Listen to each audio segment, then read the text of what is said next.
programan AA-ari buruz hitz egingo dugu. Baina neska honek hitz egingo aldu noizbait ganoraz. AA geroz eta presenteago dago gure egunerokoan. Baina esango duzu behingo zer den AA hori? AA adimen artifizialaren siglak dira. Eta adimen artifiziala zer den? Ordenagailu programa edo makina batek ikasteko eta pentsatzeko duen trebetasuna da. Bai, eta orain esango didazu ordenagailuak bertxotan jarriko dituzuela. Oraingoz ez, baina adimen artifizialak bertsolaritzan eman ditzaken aukerei buruz hitz egingo dugu gaurkoan. Horretarako elkarrizketatuko ditugu Aitzol Astigarraga eta Jon Abril Elhuyarreko kideak. Eta gaurkoan bertsoen bidez kostarik kosta ibiliko gara Lekeitioko eta Hondarribiko saioetako bertsoaldiak eskainiko baitizkizuegu. Ongi etorri adimen artifiziale gabeko adimen artifizialaren hitzetik hortzerara.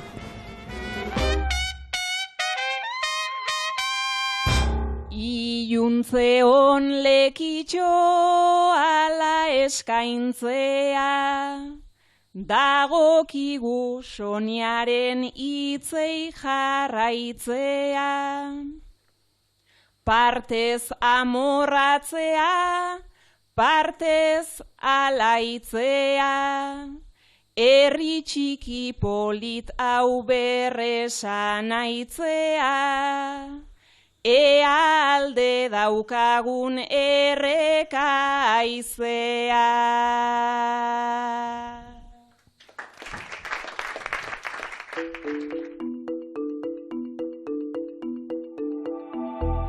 Geroz eta gehiago hitz egiten da adimen artifizialari buruz.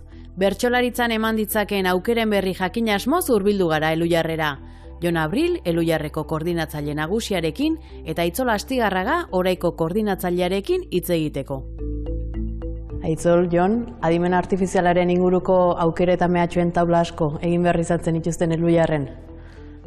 Bai, etengabeko ariketa da, behin eta berriz eguneratu beharrean izaten gara.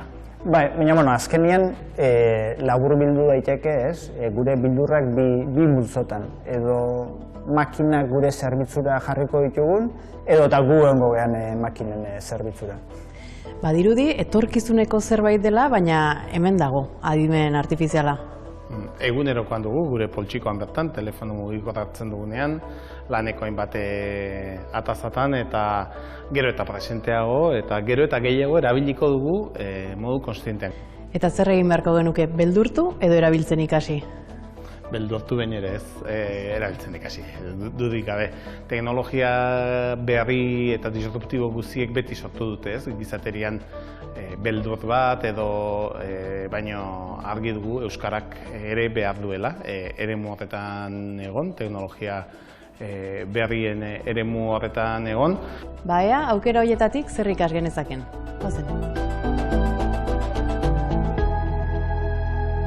Aimendaria bera zenuen, hitz bat ezin igerria, meriendarena erdia eta bertakoa beste erdia. Ba entenditu ta ederki asko batu da hemen herria. Hondarribian asmatu dute modalidade berria. Nik kartel hori ikusi nuen ta ulertzeko desirak, nere baitara sortu zizkidan egundoko jirabirak. Baina aseran tonta itxurak nasten dizkit perspektibak, nik pentsatzen nun mendari zela Nafarroako herri bat. Baino eskerrak aginan gora ez dezunan aldegin. Hondarribian zure bertsoak dituztelako atsegin. Baina hauek beti espezializan, diferente eta ezberdin. Berso saio bat ere ezin ba bestek bezala egin. Bai ingurua ekarri dute ederki deskribatuta, mairik mai biok ibili gera aldez alde fijatuta. Sagardorik ez pasata eta jakirik ez pikatuta, ta pintxoak bada espadare zertziren esplikatuta. Eta pintxoak batzuek behintzat akabatu dira ziztun.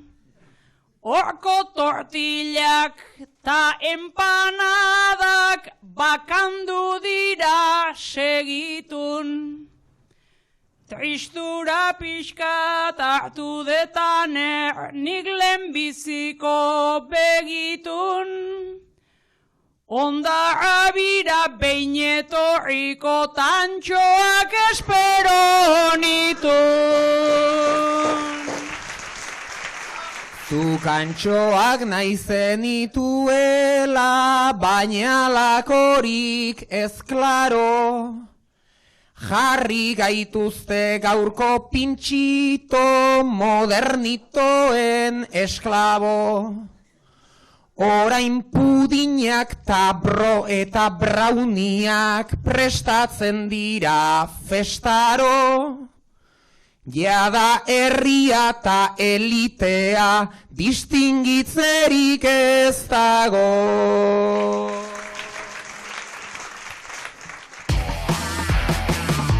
Deabruak. Hainbat emakume idazle ekarri nituen orrialde hoietara. Wolf, Storni, Sexton, Bachman, Plath, Bestrini, Pizarnik, Zvetayeva. Ez dakitzondo eurak ala euren deabruak ekarri otin nituen, eta suposatzen dut ez direla gauza horren ezberdinak. Nor bere zoroak bizi duela esan ohi dugu. Gure deabroak estalita eta eskutuan gordetzen alegin ju eta gehienetan hala lortzen dugu. Baina norberaren deabruak tematiak dira, ekinak dira, astunak dira. Eta zenbaitetan katetatik askatu eta uholde bihurtzen zaizkigu. Nire deabruak ausentzia dira. Torturatzen nauten ez egindakoak, ez esandakoak. Nire deabruak hain dira errealak, hain dira benetakoak, ezen existentziatik harago baitaude. Gaueko leia dira. Jausten ikusi ez, baina belarra guzti zuritu du goiza heldu orduko. Baina deabruak mila formetakoak izan daitezke. Jostagarriak ere bai. Horrelako bat zara zu, Aiza. Aneren deabru jostagarria. Anek, zu izilarazteaz kantzaturik zaude. Ane, deabrua gordetzeko aleginetan zabiltza, baina agian askatzeko momentua ere izan liteke. Nere deabrutxoak nauka endredotan, agertzen baitzait modu hain efimerotan. Ezin gordetan abil ni azken berotan, jada etzait kabitzen nere kulerotan, jada etzait kabitzen nere kulerotan. Eta ateratzeko beti nabil grabe, gauza erdipurdiko guzti hoien alde. Holtzan beti perfekta zaude parez pare, kantazazu bertso bat errimatu gabe, kantazazu bertso bat errimatu gabe. Horrela hasiko da holtza endredatzen, ta erridikulua nigana edatzen. Zer pasako daba naiz txurian geratzen, saiatzen naiz baina ez zait hori ateratzen, saiatzen naiz baina ez zait hori ateratzen.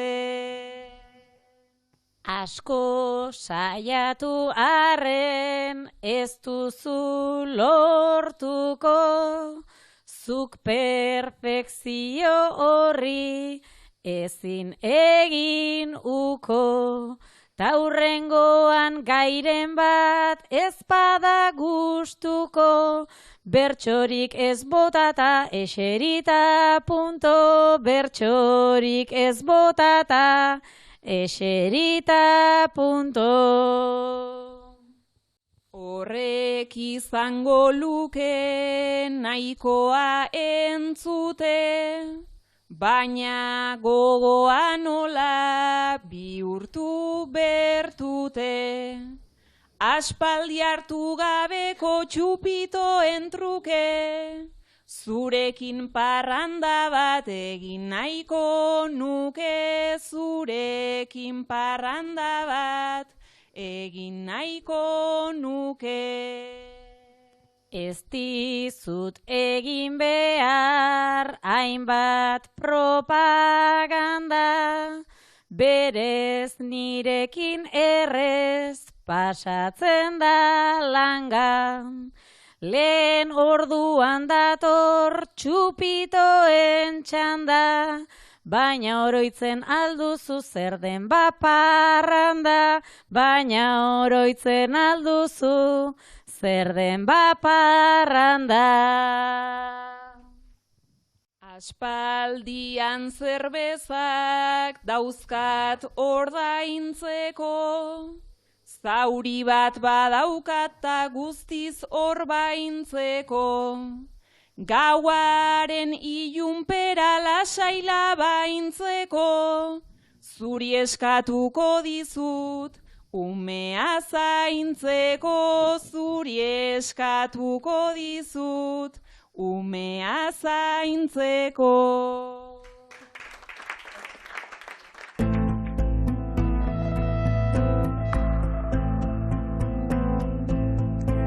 Aitzol Jon, zer da adimen artifiziala? Adimen artifiziala informatikaren alor edo adar bat da, eta bere helburua da gizakiaren pareko adimen maila erakutsiko duten programak edo makinak sortzea. Egia da, hori pixka definizioa ambigua dela eta denboran zehar teknologiakin batea aldatzen jundala. Eta Elujarren noiz entzuntzen duten lehen aldiz adimen artifizialaren berri? Aspaldi xamar egia den, nik baino lehen entzungo zuten beste batzuk hortan adituagoak ere badirelako, baina hizkuntza teknologiekin 20 urte baino gehiago daramagu lanean eta ordurako nolabait hitz egiten zen adimen artifizialaz. Naiz eta benetako garapena edo bultzada estanda nolabait azkeneko 10 urtetan edo izan denez. Eta adimen artifizialak nola ikasten du edo nola irakasten zaio? Hiru metodo nagusi daude. Bata gainbegiratutakoa, mateizkiogu adibidez argazkiak eta esaten diogu argazki hau mirari eta argazki hau da Jon. Eta horrela argazki askon bitartez ikasten dijoa. Bigarrena da gainbegiratu gabe, esan gabe. Adibidez, berso pila bat eman, esan gabe bakoitza zen neurritakoa dan, eta bea alegintzen da bersoen arteko patroiak topatzen, eta hirugarren modua litzake errefortzu bidezkoa. Demagun, berso bat ematen diogula eta guk esaten diogula berso hori ona dan edo txarra dan, edo alderantziz, beste modu batea publikoak txalo egiten dunean, makinak interpretatzen du berso hori ona dela eta txalo horik ez badago txarra dela, eta horren arabera dijoa ikasten zer dan ona eta zer dan txarra. Eta zergatik da garrantzitsua adimen artifizialak euskaraz jakitea? Hizkuntzaren garapenerako ezinbestekoa bihurtuko da. Eta hizkuntzaren erabilera bizie izateko ezinbestekoa da eremu digital hori euskaraz egotea, eta tartean adimen artifiziala bera ere euskaraz egotea. Eta guretzat oso importantea da, ezinbestekoa da gure teknologiak izatea. Bestela egon beharko dugu kanpoko enpresa erraldoi hoien menpe eta datuak behaien esku uzten eta nolabait behaien garapenen esku. Eta guretzat importantea da teknologia hori hemen garatutakoa izatea, guk ezagutza hori edukitzea eta ezagutza hori euskarara aplikatzea. Borroka guztiek dute beren aliatuak eta baita ustezko aliatuak ere. Eta hoiei buruz hitz egingo dugu orain. Hasiera batean, pentsatzen nuen gaia jartzea esanez, zuebilak feminismoan adituak zerate, eta ikerketak egiten dituzue, eta idatzi duzuen azken artikuluaren izenburua hauxe da. Irakurriko dut. Feminismoaren ustezko aliatuak. Nola identifikatu gizaseme ustez ezkertiar eta ustez feministaren diskursoak eta jarrerak. Eta espazioak eta espazioa okupatzeko ezkutuzko estrategia orain arte arrakastatsuak. Hortan, hasiera batean pentsatzen nuen gaia horrela jartzea, baino ondo pentsatuta batek ez du ezertan aditu izan behar konturatzeko ustezko aliatu falsos inguratuta gaudela. Eta orduan zuzenean galdetuko dizuet, zuek nola identifikatzen dituzue? Ze ezaugarri dituzte? Nola mugitzen dira? Urrutitik atzematen diezue?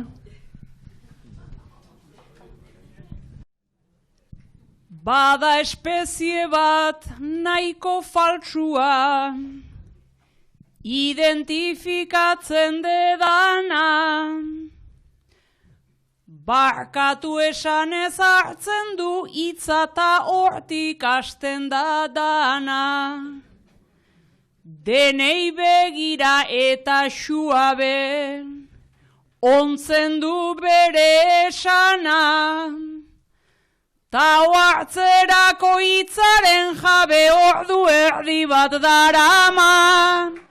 Ta hartzerako hitzaren jabe ordu erdi bat darama.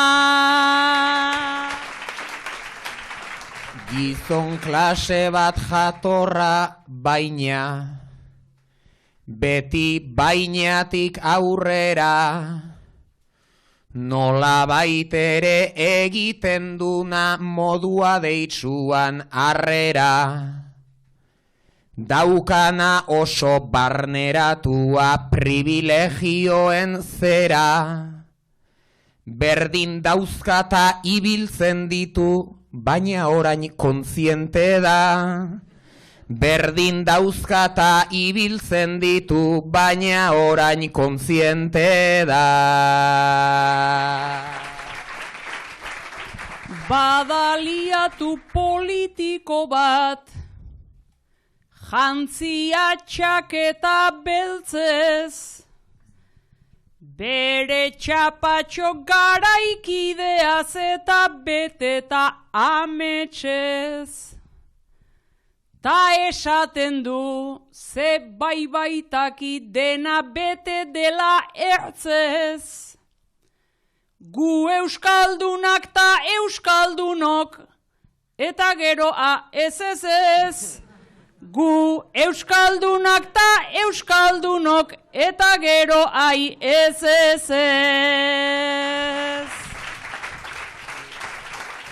Jende klase bat da nahiko hurbila, edo hurbileratua,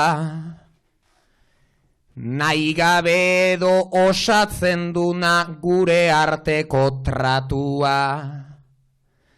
Ta azkenean eskatzen dizu landu ondoren taktua, talde feministako etera guapenaren kontaktua. Talde feministako etera guapenaren kontaktua. Kulturan eta bista munduan pasatzen zaigu horrela. Benetan hurbil egoten dira itzala eta itzela. Batzuk zurea ulertzen dute, kontzesio bat bezala. Eta pentsatu zuri emana beraiei kendua dela.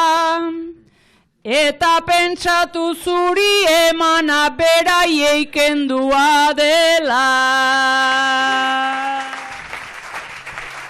Eta eskatzen diezunean, ez dakitze itxaropen, ikusten duzu iraganari nola beiratzen dioten. Zerrenda baten bezala ematen dizkizute zenbait lorpen. Zebein kuadrilako tipo bati piko bat eman zioten. Zebein kuadrilako tipo bati piko bat eman zioten.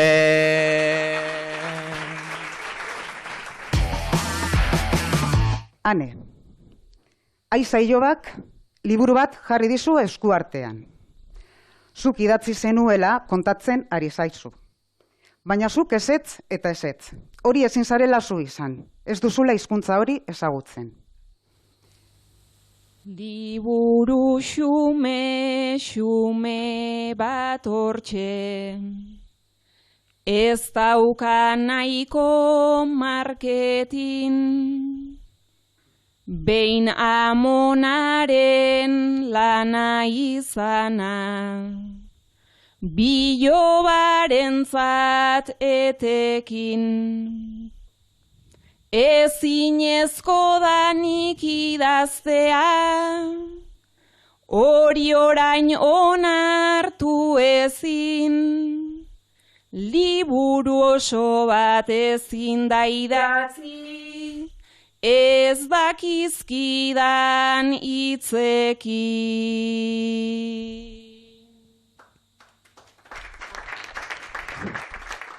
Lehen irakurtzen zenidan eta oroitu ezin hobeto.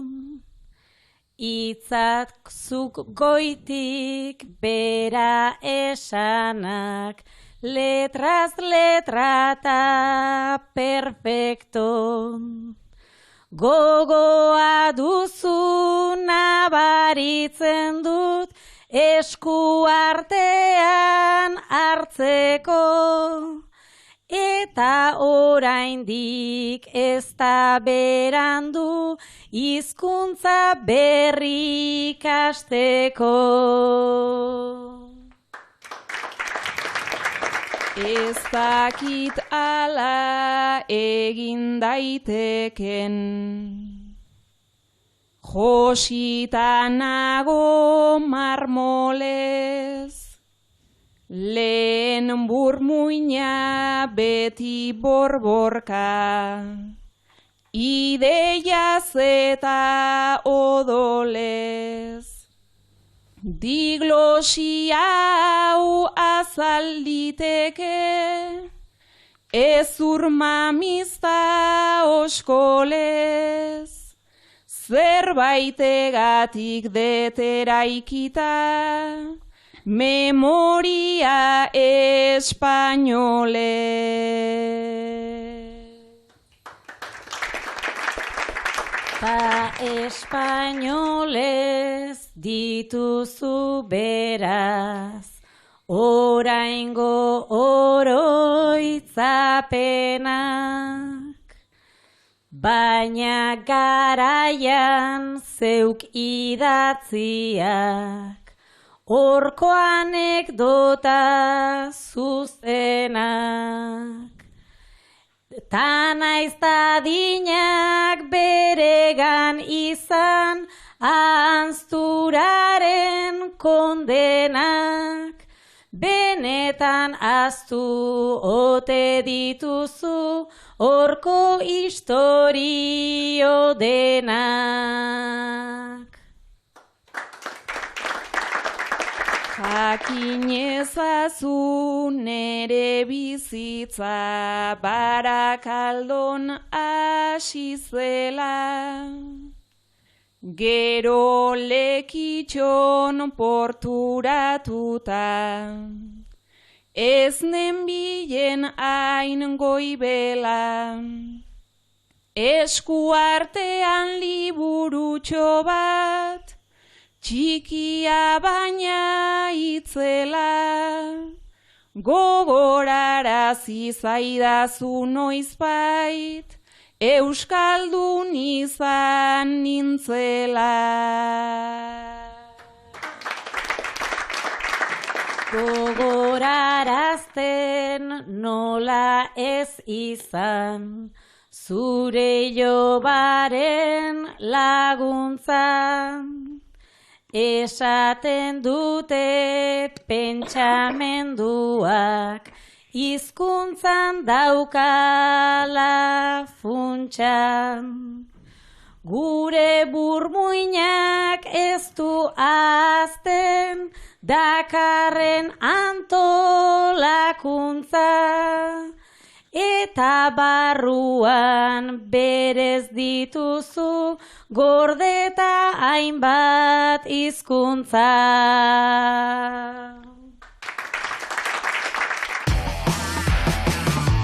Lehen esan dudan bezala, emakumezko askoren ahotik entzun nahiko genukena, kantatuko du Maialenen ahotsak orain. Emakume bat bortxatzen dutenean eta salaketa jartzera ausartzen denean, badaki zer galdera egingo dizkioten eta ze tonotan.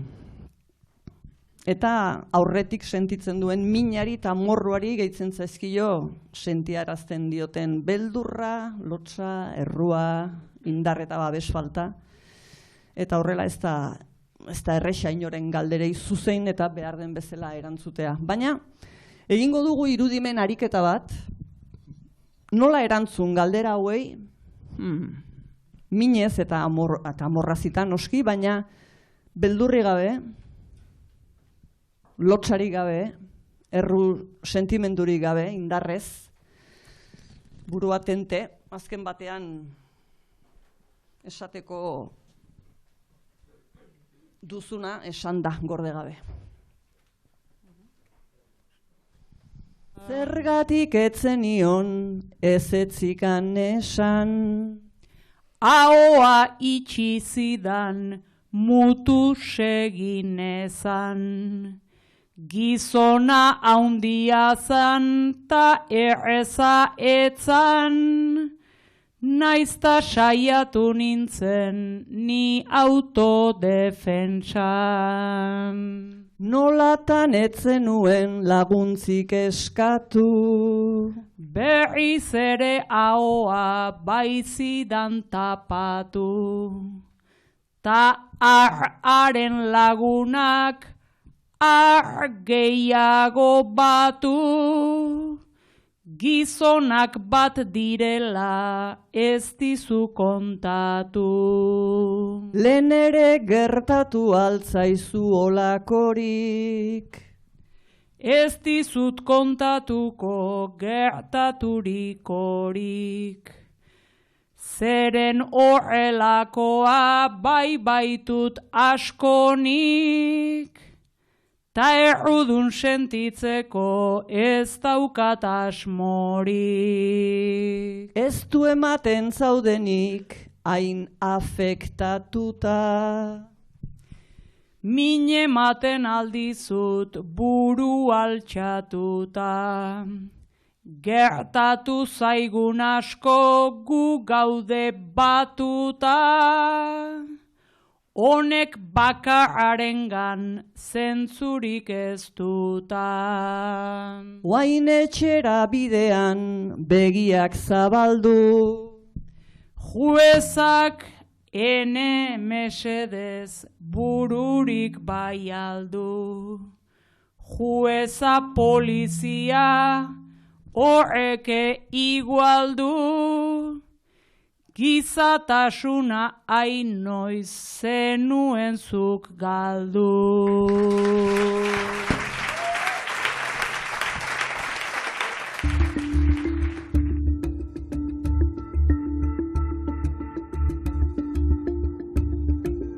Adimen artifizialak Euskal Herriko sortzaileei ze aukera eman posible dizkie? Nik usten dut badaudela eremu batzuk nun tresna digitalak aspalditikan integratuta daude.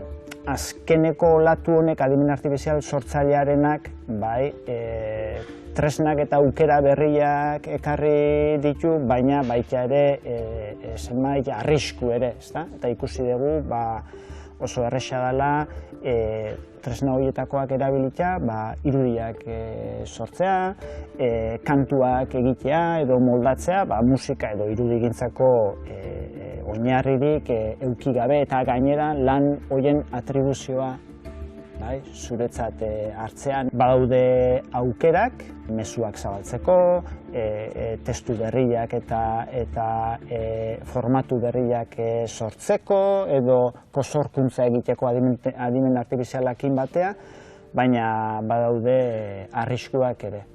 Eta bertxotan ze aukera eman dezake edo bertxotan zertan aplikatuko litzateke? Adimen artifizialak hor ezer gutxi dauka ekartzeko, bateko saio hortan. Gero atzeko planoan lagungarri gertatu daiteke bersoa dokumentatzeko, bersoak automatikoki transkribatzeko, sailkatzeko, aztertzeko. Hau da, adimen artifiziala ona da datu kantidade handiak aztertzen, ordenatzen, eta horrekin lan egiten orduan. Horrekin lotutako atasa guztiekin lagundu dezake.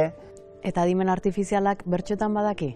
Bersotan egin dezake, Hau da, bersoaren parte mekaniko hori adimen artifizial batek ikasi dezake. Berso hori izango da oso berso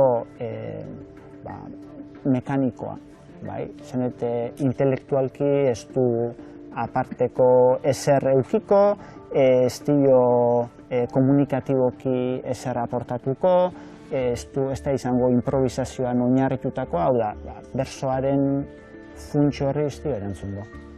Xakean ikusi dugu ordenagailu batek irabazi diola munduko txapeldunari partida bat, adimen artifizialak irabaziko lioke Euskal Herriko bertsolari txapeldunari bertxotan? Ez. Adimen artifizialeko sistema bat ez da gai improvisatzeko. Ez da kapaz aurretik bersolariak esandakoa berera ekartzeko, ez publikoaren giroa sumatzeko, ez dauka komunikatzeko intentziorik ere. Hau da, adimen artifizial hauek onak dira esandakoa egiten. Earki jolas bat proposatuko dieto hain bersolariei. Hitz bat, esango diot Maialeni, eta anerrekin beharko du asmatu ze hitz den galderen bidez, eta pixkanaka pistak emanez. Izan diteke objeto bat, persona bat, idea bat, gauza bat, leku bat. Ta oraingoa balda zerbait prosaikoa. Bate prosaikoa ez gure garaikoa. Gure garaikoa da, ta hori ze garai da. Abanguardia purua, hoxe esan nahi da. Abanguardia purua da, en plan Guggenheim. Hain fabula haundirik zuk etzazula ein. Pertsona bat ote da edo konzeptua. Pertsona bat da eta oso konkretua.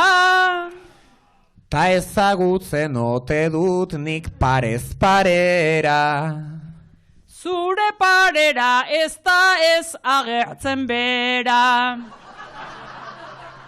Euskalduna ote da, Euskal Herritarra. Euskaldun eta herritar eta ez bitarra. Horrasko murrizten zait pertsonen aukera. Herriman esigentziz kantatu detzera. Alere lagun asko dauzkatolakoak. Zure launak ez dira nola alakoak. Ta hemengo guztiek ezautzen aldute. Sakon ez dakit baina azalez nik uste. Gipuzkoarra dela esango nukenik. Naiz berak ez esan nahi Gipuzkoarra denik. Maialen hori zuri beak esan aldizu. Berak zesango luken auskalo jakizu. Aberreske uste dut ja badakidala. Bizkorra zera eta litzake normala. Ni izango naiz barkatu protagonismo.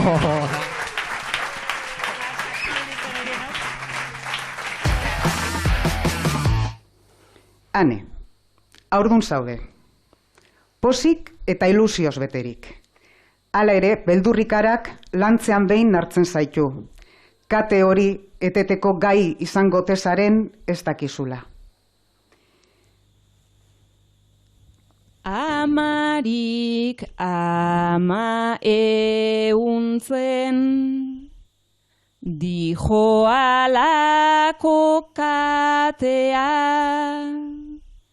ez dakit eskaliteken, non nahiko erreskatea. Lengo uste zaharretan, errotzen den gizartea. Aldatzeko izan nahiko, nuke soberan artea. Izan nahi det naiz aukera, zen ezetza esatea. Zinez alda aukera bat, ama txarra izatea. Zinez alda aukera bat, ama txarra izatea.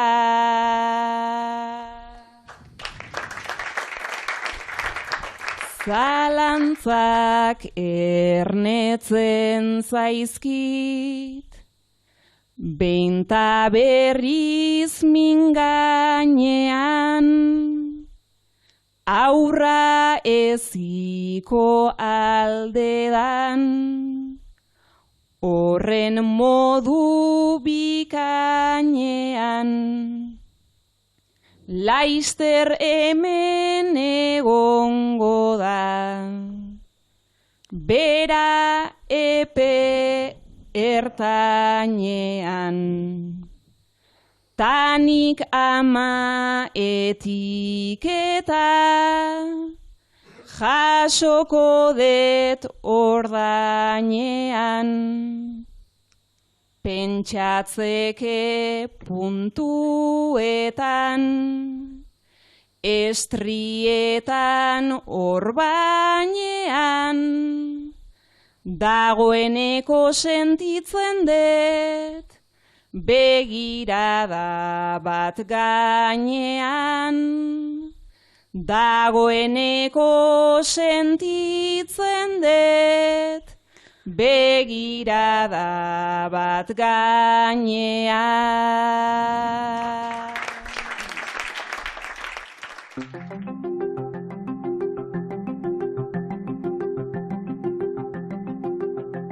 Itzol, Jon, adimen artifizialaren aurrean bertsolariak zeri erreparatu beharko lioke? Beste osein sortzailek bezala, ikusi joerak nondik dijoazen, bai, eta ze kasutan erabili dezakeen bere lan tresna bezala, eta ze kasutan tokatzaion bere adibidez egile eskubideak zaintzea eta errespetatu araztea, edo zein kasutan egon daiteken arriskuan bere sormen lan hori. Eta bertsozale elkarteak? Batetik kolektiboki sortzaileen eskubide horiei ere erreparatu beharko die, eta bestetik ze potentzial izan dezaken bertsogintza gizarteratzeko, transmititzeko eta zabaltzeko lan horretan, ez? Eta bereziki, Xenpelar dokumentazio zentroa bezalako dokumentazio gune bat edukita eta sistematizatua edukita bertsolaritzaren inguruko guztia.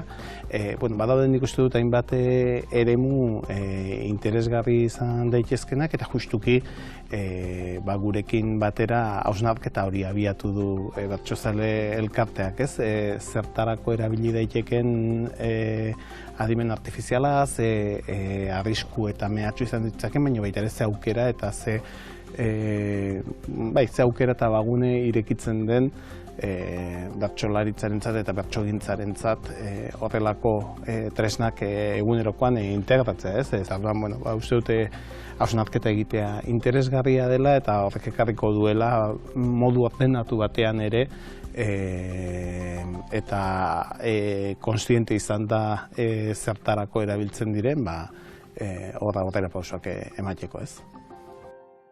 Espazio ez mistoak zalantzan jarri izan dira askotan, zalantzazko espaziotan gehien bat, dena esan behar balin bada. Esaten dute gure borrokaren helburua ez dela emakumeak baino egongo ez diren espazio itxiak sortzea eta bla, bla, bla, bla. Esaten dute gizonak ere elkarrekin denak gizartearen ispilu behar duela azken batean, ez dute ulertzen eta ez dute ulertu nahi. Nik aldetuko nizueke, zer gertatzen da senyororik gabeko espazioetan. Gizonki jarduten duten horiek ez daudenean, zer sortzen da? Gure bilera, gure juntadizoetan, zertarako aukera dago? Zen metamorfosi klase bizitzen dugu? Talde ez misto baten bideetan zehar, lasai egin daiteke barre lasai negar. Batera gaudenean dugunean elkar, zenbait gauza ez dira esplikatu behar. Zenbait gauza ez dira esplikatu behar. Itxita daudelako horren beste hau, protagonismo handi batzuek akabo. Senyor horik ezpada orduan zer dago, bai isiltasun ta bai espazio gehiago. Bai isiltasun ta bai espazio gehiago. Zenbait gauza zehatzta, 11 liburu irakurri dituzten, ez dakitze guru. Ez dauden momentuan bertan buruz buru, beraiek zekitena geuk asmatzen dugu. beraiek zekitena, geuk asmatzen dugu. Ez pentsa nagoenik, oien jelosian, ze gizonek oiduten jakintza dosian, zehatz jakiten dute zazpitik 8, turren nork eramantzun 82an, turren nork eramantzun 82an. Bai eta gu itxiak eta gu gaiztoak, ta kuestionatu gabe alako listoak. Elkarteak, kuadrilak, talde arrizkoak, senyoroienak diren talde ez mistoak, senyoroienak diren talde ez mistoak. Dena ez baita magno eta puru lurrun, ahorien gandikan albezin urrun. Ez dakizu zenbat espazio ditugun, ta zuek gabe zenbat disfrutatzen dugun, ta zuek gabe zenbat disfrutatzen dugun.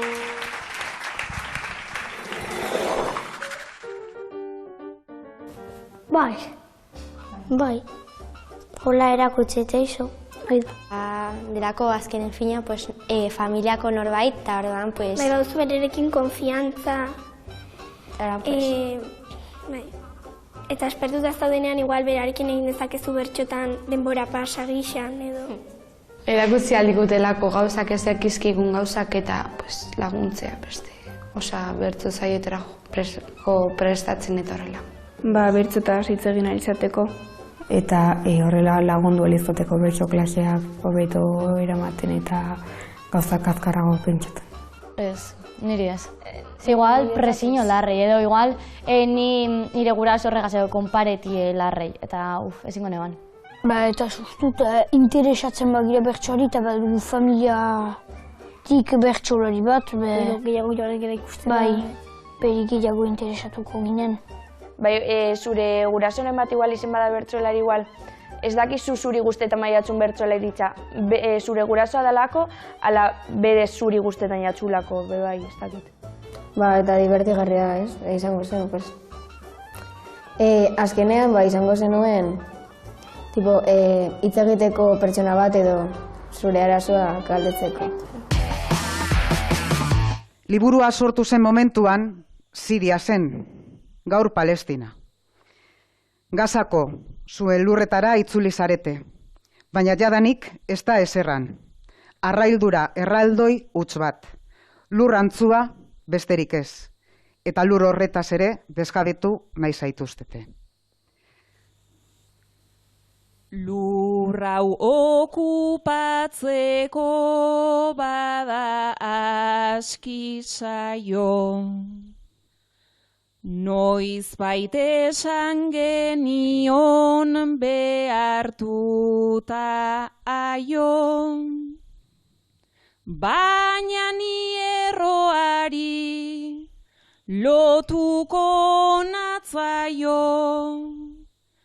pentsaze korbatadun zenbat gizon jaio, etxerik ez duenari lurrak entzen zaio, etxerik ez duenari lurrak entzen zaio.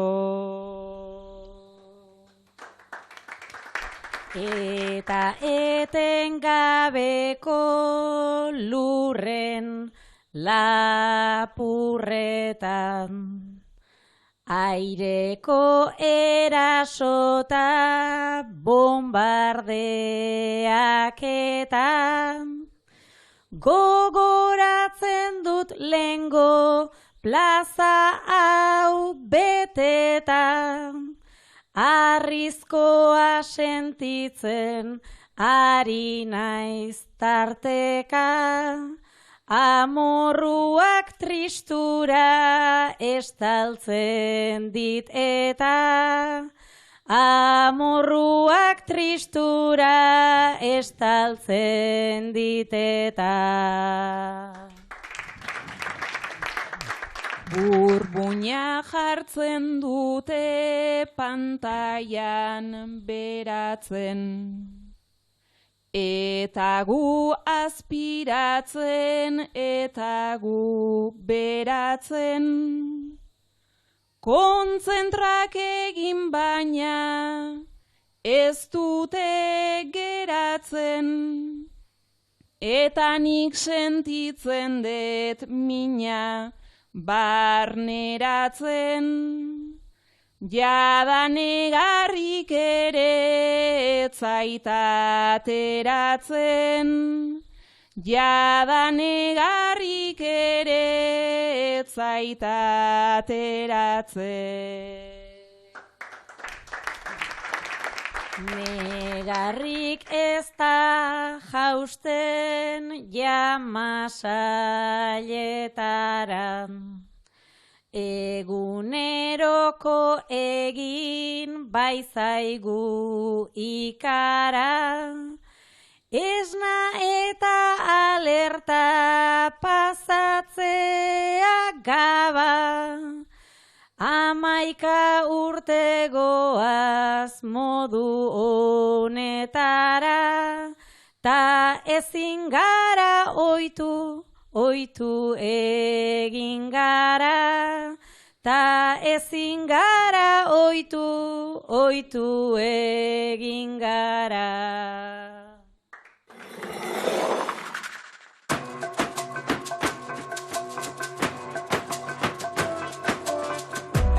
Apirilaren 5ean jokatuko da Arabako kuadrilarteko finala. Kanporaketa guztiak jokatuta, honako 4 talde hauek izango dira Gasteizko finalean. Lautadako 4 gara, Gasteizko Pinto-Pinto, Aiaraldeko Altuepekoak eta Gorbeialdeko Arlobiko Bardoak. Esan bezala, finala apirilaren 5ean Gasteizen izango da. Egun osoko festa antolatu dute eta bazkarirako sarrerak bertsosarrerak.eus atarian daude salgai.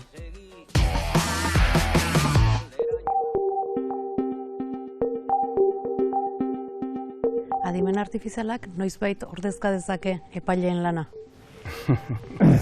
Espero dut ezetz.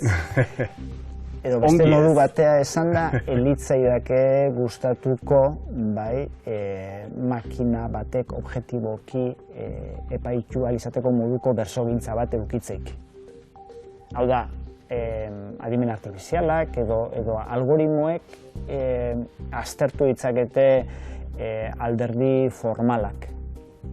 Hori baina askoz konplexuagoa da epaitzea, ez? Eta hasteko horregatik ere bai jakintza arlo zein geografikoki eremu diferentetako pertsonak hautatu izan dire epaile taldetan, hain zuzen ere ikuspegi diferente horiek ere jasotzeko, sensibilitate diferenteak ere biltzeko eta emozioak ere zer esan handia dutelako, ez? Azkenean aurrez aurreko jarduera bat da eta bertso berak kontestuaren arabera zentzua galdu dezake edo zoragarri izan eta erabat konektatu, ez? Erren dute hitz eta metrika bat baino zerbait gehiago da bertsoa eta hori makina batek epaitzenik gaurkoz behintzat ez dut posible ikusten. Zuek biak epaile izandakoak zarete, zein da epaitzearen xarma? Niretzat gozagarri izan da eta bertze ikuspegi batetik lantzearena, sakontzearena, bertsogintzak gibeletik duen hori guztia zukutzea. Bai, niretzat ere momentuen epaitu behar hori etzan erresa izaten beti, baina nire gelditzen naiz atzeko parteakin, bai? Aukera ematen dizu, txapelketako tinglau handi hortan parte hartzeko, ikusteko ze lan dagon, bai? Eta politia da, beste kideekin batea, txapelketara begira prestatzea, eztabaidatzea. Adimen artifizialak ez dakit jakingo luken galdera hau erantzuten, baina gustatuko litzaidake jakitea zein den zuen bertsoaldi kutxuna. Una Editoriaga eta Maialen Lujanbiok eta Ejem tartean, bikote ziren, 3 seme-alaba uste dute zituztela, eta Egemarek eragintzen olako zirrara bat.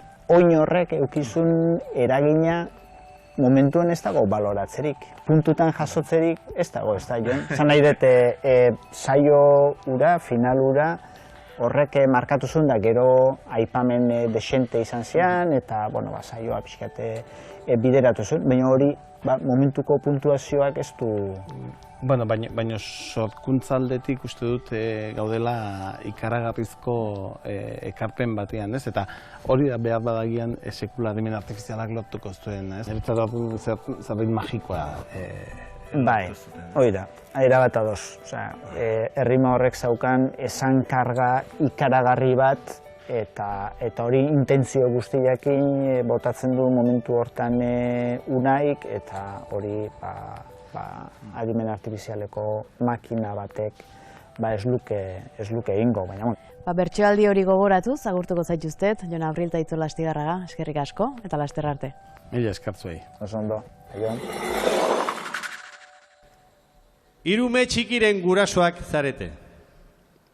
Aspaldiko partez, asteburu osoa zue biok bakarrik pasatzeko aukera daukazue.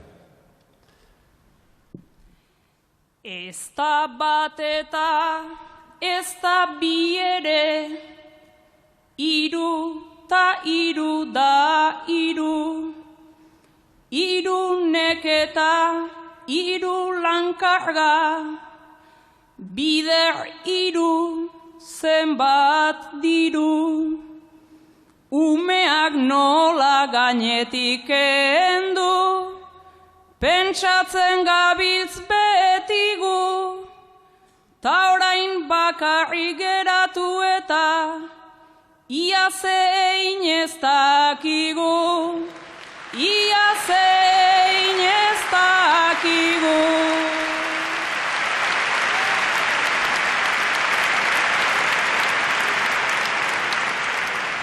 Hain emankorrak izangu eta 3 haur etorri ziren, presari gabe behingoagatik elkartu garen ez hemen.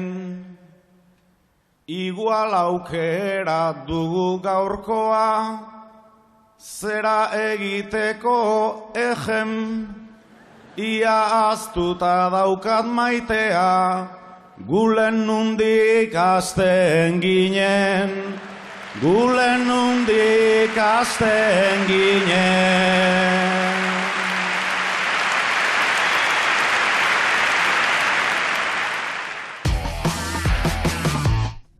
Orain gozatu ditzagun berriz gure sabel gure hau.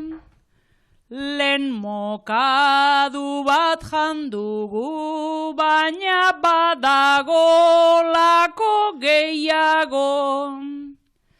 Baina ona zerkekarri gaitu nahaztu gabe zeharo. Aupa jaizki belsegi borrokan urte zurte arozaro. Bide luzea egina eta helburua hurbilago.